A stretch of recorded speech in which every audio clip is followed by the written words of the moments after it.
الشيطان الرجيم. بسم الله الرحمن الرحيم. وإذ قال موسى لقومه إن الله يأمركم أن تذبحوا بقرة قالوا أتتخذنا هزوا قال أعوذ بالله أن أكون من الجاهلين قالوا ادع لنا ربك يبين لنا ما هي قال إنه يقول إنها بقرة لا فارض ولا بكر عوان بين ذلك فافعلوا ما تؤمرون.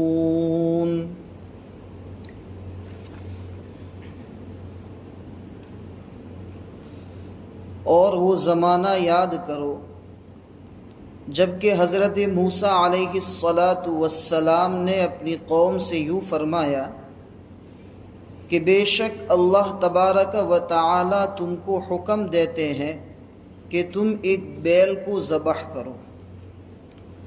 تو بنی اسرائیل نے ایسا کہا کہ کیا آپ ہم کو مذاق بناتے ہیں؟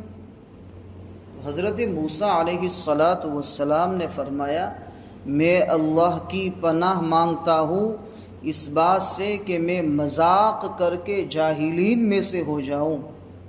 اللہ کا حکم ہو اور میں مذاق کروں، یہ ہو ہی نہیں سکتا. پھر بنی اسرائیل نے حضرت موسیٰ علیہ السلام سے درخواست کی کہ آپ ہمارے لیے اپنے رب سے دعا کریں کہ وہ ہمارے سامنے بیان کرے کہ وہ گائے کیسی ہو. تو حضرت موسیٰ علیہ السلام نے فرمایا کہ اللہ تعالیٰ فرماتے ہیں کہ وہ ایسی گائے ہو جو نہ بوڑھی ہو اور نہ جوان ہو، درمیان کی ہو، لہذا تم کر گزرو وہ حکم جس کا جو تم کو دیا جا رہا ہے.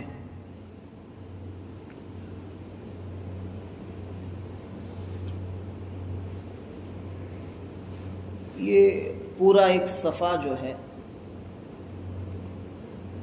یہ بنی اسرائیل کی گائے یا بنی اسرائیل کا بیل. مشہور ہے یہ کہ بنی اسرائیل کی گائے جس میں بنی اسرائیل نے ہندی کا چندی کیا ہے، ہندی کا چندی کیا ہے، یعنی بال کی بھی کھال نکالنے کی کوشش کی ہے.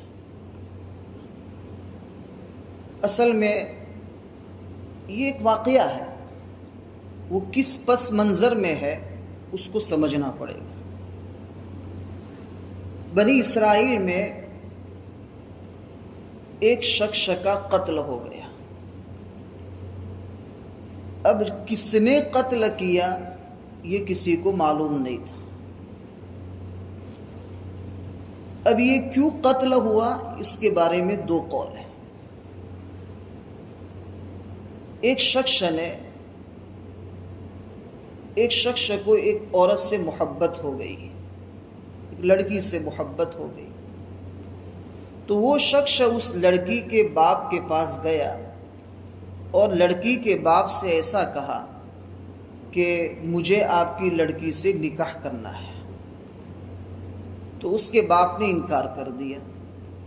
تو اس شخص نے جو منگیتر بننا چاہتا تھا اس نے اپنی محبوبہ کے باپ کو قتل کر دیا، لیکن معلوم نہیں تھا کہ کس نے قتل کیا. وہ تو بعد میں وہ کس طریقے سے معلوم ہوا یہ پورا واقعہ ہے، لیکن اصل واقعہ یہ پیش آیا. اب یہ جو قتل کیا گیا جو شخص ہے لڑکی کا باپ، تو سب لوگوں نے دیکھا کہ اس کی لاش راستے پر پڑی ہوئی ہے اور معلوم نہیں ہے کہ اس کو کس نے قتل کیا. تو بنی اسرائیل کے لوگ حضرت موسیٰ علیہ السلام کے پاس گئے، کہا کہ موسیٰ ایک شخص ہے کہ اس کو کسی نے قتل کر دیا ہے، اور قاتل معلوم نہیں ہے کس نے قتل کیا ہے، تو آپ کوئی شکل بنائے، اللہ تعالیٰ سے پوچھے، وحی کے ذریعے سے اللہ تعالیٰ بتا دے کہ اس کا قاتل کون ہے۔ ایک وجہ تو یہ تھی۔ دوسری وجہ بعض مفسرین نے یوں بیان کی ہے کہ ایک شخص، اس کا چچا زاد بھائی بڑا مالدار تھا، بہت مالدار تھا، اور اس کا باپ، اس کا دادا وغیرہ نہیں تھا، اور یہ جو چچا زاد بھائی جو مالدار تھا، اس کا جو دوسرا بھائی تھا وہ غریب تھا۔ تو اس کی نیت میں فطور پیدا ہوا کہ چچا زاد بھائی کے پاس مال بہت ہے تو میں اس کو قتل کر دوں اور اس کے تمام مال کے اوپر کیا کر لوں، قبضہ کر لوں، اس لیے کہ دوسرا اس کا کوئی وارث ہے نہیں۔ اب اس طریقے سے اس نے قتل کر کے اپنے چچا زاد بھائی جو مالدار تھا اس کو قتل کر کے اس کی لاش کو راستے پر پھینک دیا۔ پھر بنی اسرائیل جمع ہوئے اور حضرت موسیٰ علیہ السلام سے کہا کہ بھئی قاتل کا پتہ لگانا ہے تو اس کے لیے کوئی شکل بنائیے۔ یہ دو میں سے کوئی ایک واقعہ پیش آیا تھا۔ اب جب بنی اسرائیل نے حضرت موسیٰ علیہ السلام سے کہا کہ قاتل کا پتہ لگانا ہے، قاتل یعنی قتل کرنے والا جو مجرم ہے، تو حضرت موسیٰ علیہ السلام نے اللہ تعالیٰ سے فرمایا، اللہ تعالیٰ سے کہا، تو اللہ تعالیٰ نے وحی کے ذریعے سے بتایا کہ ان لوگوں سے کہو کہ وہ ایک گائے کو یا ایک بیل کو ذبح کریں۔ اب عقل یہ کہتی ہے کہ ایک طرف قتل ہے اور قتل کا یعنی قاتل کا پتہ لگانا ہے، اور ایک طرف اللہ تعالیٰ یوں حکم دیتے ہیں کہ گائے ذبح کرو، تو گائے کا اس سے کیا لینا دینا؟ تو انہوں نے اپنی عقل سے سوچا بنی اسرائیل نے، حالانکہ ان کو سوچنے کی کوئی ضرورت نہیں تھی، اللہ کا حکم ہے، ماننا ہے ہر حال میں۔ تو انہوں نے حضرت موسیٰ علیہ السلام سے کیا کہا کہ آپ اتتخذنا ہزوا، کیا آپ ہمارا مذاق کرتے ہیں؟ یعنی جس کو اپنے الفاظ میں کہتے ہیں کہ کیا قاتل کا پتہ لگانا ہے اور گائے کے ذبح کرنے کی آپ بات کرتے ہیں، ہم کو گیم بناتے ہو؟ اتتخذنا ہزوا۔ حضرت موسیٰ علیہ السلام نے فرمایا اعوذ باللہ ان اکون من الجاہلین، اللہ کا حکم ہو اور میں ایسی جہالت والی بات کیسے کہہ سکتا ہوں، اور نبی سے یہ چیز ہو ہی نہیں سکتی۔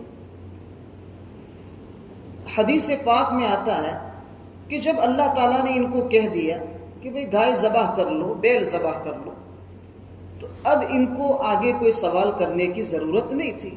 کوئی بھی بیل ان کو مل جائے، اس کو ذبح کر کے اس کے جسم کا یعنی ذبح کیے ہوئے بیل کے جسم کا کوئی بھی گوشت کا حصہ اس مقتول جو آدمی تھا، جو قتل کیا گیا تھا، اس کی زبان پر لگانے کا یا اس کے جسم کے کسی بھی حصے پر لگانے کا، تو وہ جو قتل ہوا ہے نا، وہ آدمی مردہ ہے اگرچہ، لیکن وہ زندہ ہو جائے گا اور بولے گا کہ مجھ کو فلانے نے قتل کیا۔ یہ معجزہ اللہ تعالیٰ سب کو دکھانے والے تھے، اس لیے اللہ تعالیٰ نے یہ جو ہے ایک منظر پیش کیا، کہا کہ تم گائے ذبح کرو۔ لیکن انہوں نے جو ہے نا پھر اس کے اوپر سوال پر سوال کیے۔ تو بنی اسرائیل نے حضرت موسیٰ علیہ السلام سے ایسا کہا کہ ذرا اللہ تعالیٰ سے پوچھ تو لو کہ وہ گائے کیسی ہونی چاہیے۔ ارے بھائی گائے ہونی چاہیے، بس تجھے ذبح کرنی ہے، لیکن انہوں نے پھر اس کے اندر سوال پر سوال کرنا شروع کیا، ماں ہی ہے، وہ گائے کیسی ہونی چاہیے۔ تو حضرت موسیٰ علیہ السلام نے اللہ تعالیٰ سے پوچھا، کہا کہ وہ گائے ایسی ہونی چاہیے کہ بوڑھی بھی نہ ہو اور بالکل جوان بھی نہ ہو، بلکہ درمیان کا پٹھا ہو۔ اب حضرت موسیٰ علیہ السلام نے کہا کہ اب زیادہ سوال مت کرو، فَافْعَلُوا مَا تُؤْمَرُونَ، تم کو جو حکم دیا جا رہا ہے اس کو کر گزرو۔ لیکن بنی اسرائیل تھے، انہوں نے ایک دوسرا سوال کر دیا. کیا سوال کیا؟ کہ اپنے رب سے ذرا پوچھو، ادعو لنا ربک یبین لنا ما لونها، کہ ذرا اللہ تعالی ہمارے سامنے یہ بیان کرے کہ اس کا رنگ کیسا ہونا چاہیے، اس کا رنگ کیسا ہونا چاہیے، کیسے کلر کی ہونی چاہیے. اللہ تعالیٰ نے بھی ان کو جو ہے نا، ان کے سوال تھے تو ایسے جواب بھی اللہ تعالیٰ نے دیے. وہ خود پریشانی میں مبتلا ہونا چاہتے ہیں تو اللہ تعالیٰ کہیں گے ٹھیک ہے، پھر اگر تمہیں پریشانی میں مبتلا ہونا منظور ہے تو پھر پریشانی میں مبتلا ہو. اللہ تعالیٰ نے فرمایا کہ وہ انہو یقول انہا بقرۃ صفراء، وہ زرد رنگ کی ہونی چاہیے. زرد یعنی پیلا، وہ پیلے کلر کی گائے ہونی چاہیے. فاقع لونہا، اور پیلا رنگ جو ہے نا بڑا گہرا ہونا چاہیے، گھٹ کلر کا ہونا چاہیے. تسر الناظرین، اور وہ گائے ایسی ہونی چاہیے کہ پیلے کلر کی ہو، پیلا کلر گہرا ہو اور دیکھے تو بہت اچھی لگے. بوڑھی بھی نہ ہو، جوان بھی نہ ہو، پیلے کلر کی ہو اور پیلا کلر بھی گہرا ہو اور دیکھے تو دل کو اور آنکھوں کو بھائے، ایسی شاندار ہونی چاہیے. اب آپ کہیں گے کہ اب شاید تیسرا سوال نہیں کریں گے کہ پھر گائے کیسی ہوگی. اب حضرت موسیٰ علیہ السلام نے جب دوسرے سوال کا جواب دیا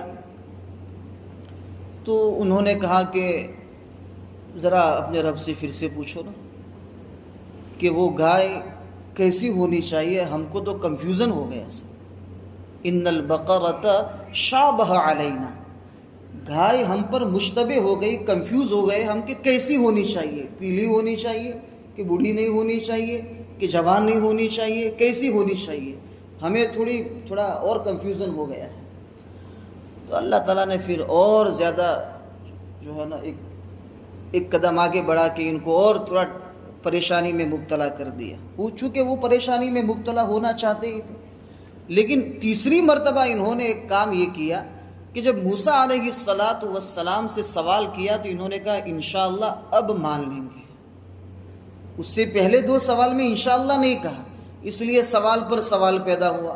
اور تیسری مرتبہ انہوں نے کہا وَإِنَّا إِن شَاءَ اللَّهُ لَمُهْتَدُونَ، اور انشاءاللہ اب جو آپ جواب لائیں گے نا ہم مان لیں گے. مفسرین نے لکھا ہے کہ اگر یہ انشاءاللہ نہ کہتے نا تو پورا قرآن ان کے سوال سے بھر جاتا، پورا قرآن ان کے سوالوں سے بھر جاتا. یہ اجڑ قوم ہے، بالکل اجڑ قوم ہے. اب اللہ تعالیٰ نے پھر کیا حکم دیا؟ انہو یقول انہا بقرہ لا ذلول تثیر الارض ولا تسقی الحرث مسلمۃ لا شیۃ فیہا. اللہ تعالیٰ موسیٰ علیہ السلام نے اب تیسری مرتبہ اللہ تعالیٰ کا پیغام اور اللہ تعالیٰ کی طرف سے جواب سنایا. کہا کہ وہ گائے ایسی ہونی چاہیے کہ لا ذلول، اس نے بچہ نہ دیا، بیاہی ہوئی نہ ہو، گجراتی زبان میں ویائلی نہ ہوئی. تثیر الارض، اور اس نے زمین کو جوتا بھی نہ ہو. جیسے زمین کو جوتتے ہیں نا جی کھیت وغیرہ میں، تو زمین کو جوتا بھی نہ ہو.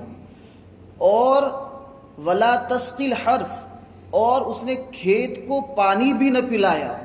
پہلے زمانے میں یہ ہوتا تھا کہ ایسے بڑے جانوروں کے ذریعے سے پانی کنویں میں سے کھینچتے تھے، اونٹ بیل وغیرہ کے ذریعے سے، اور پھر پانی کھیتوں میں اس کی سینچائی کرتے تھے.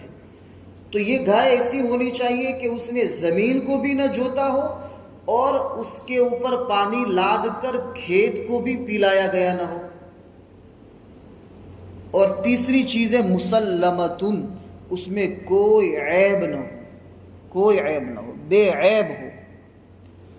اور لا شیۃ فیہا، اور اس میں کوئی دھبا اور کوئی داغ بھی نہ ہو.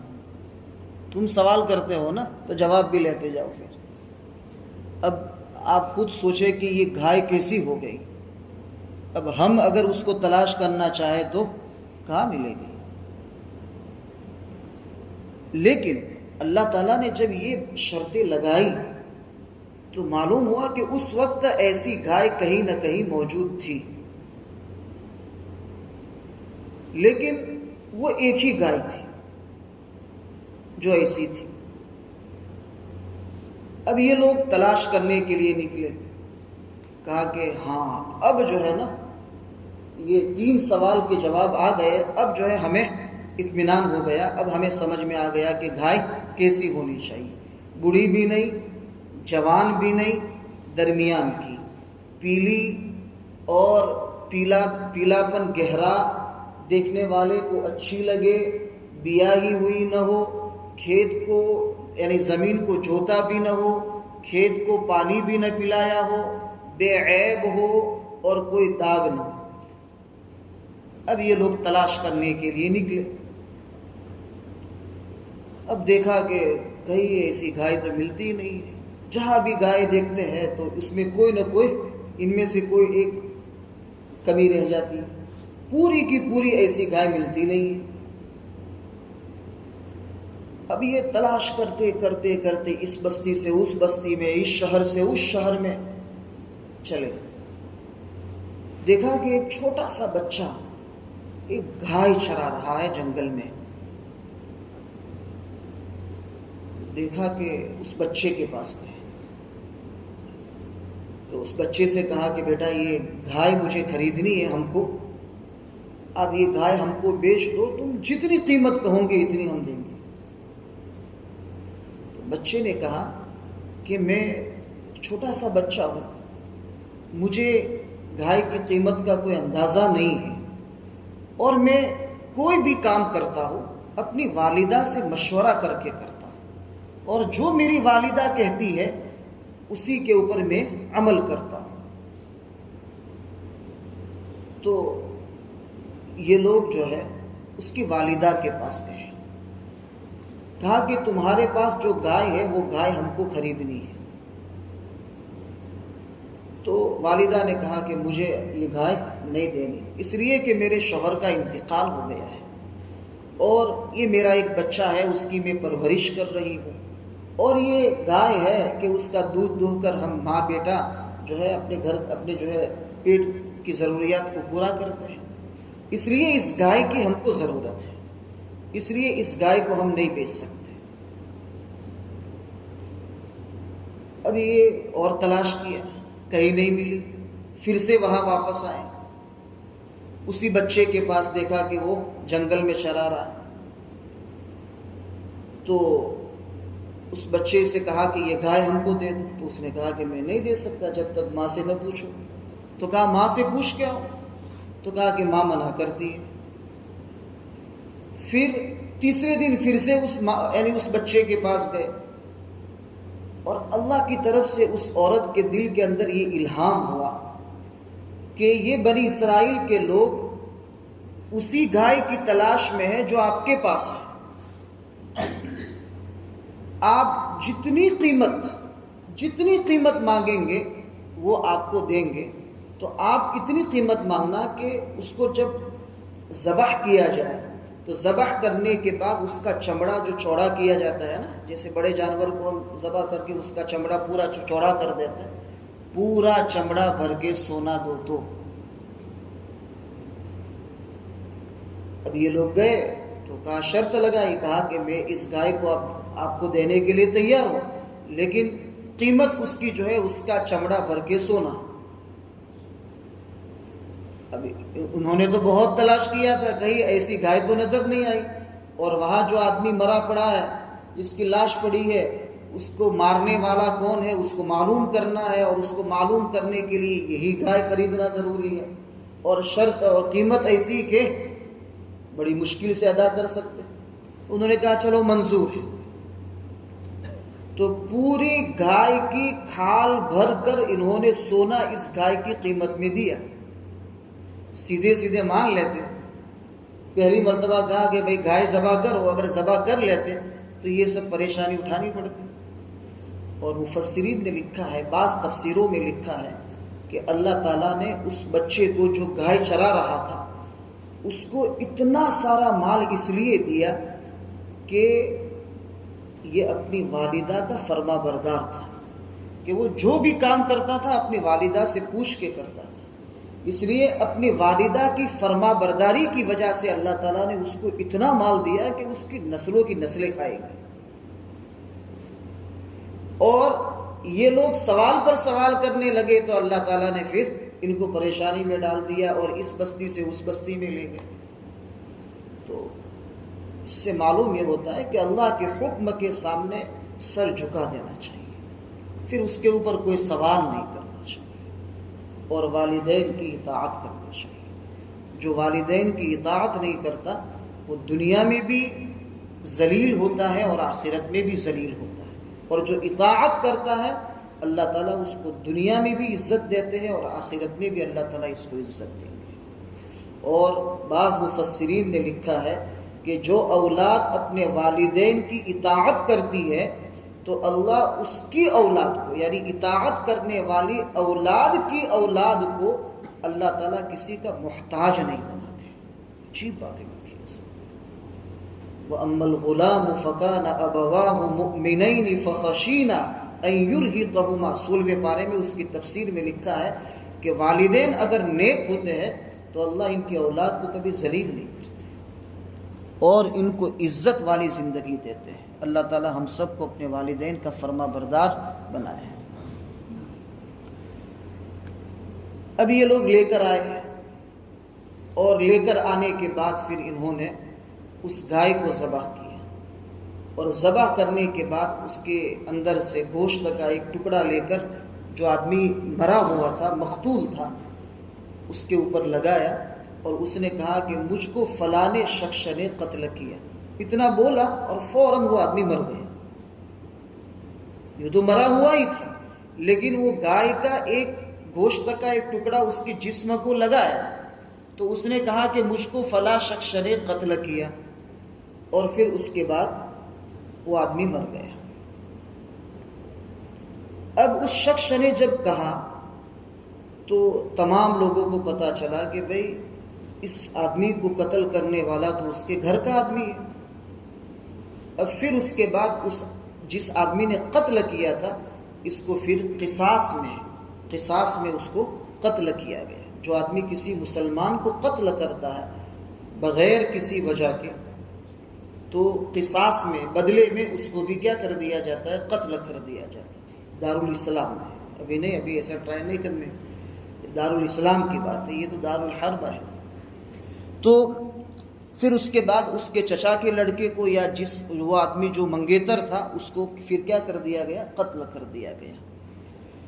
اللہ تعالیٰ نے پھر اس کے بعد جو ایک اخیر میں ایک جو ذکر کیا ہے کہ تم لوگوں نے ایک آدمی کو قتل کر دیا اور تم ایک دوسرے کے اوپر ایک دوسرے کا نام دے رہے تھے، تو اللہ تعالیٰ نے پھر کہا کہ اس کا ایک ٹکڑا لے کر اس مردہ آدمی کے اوپر لگا دو تو وہ بولے گا.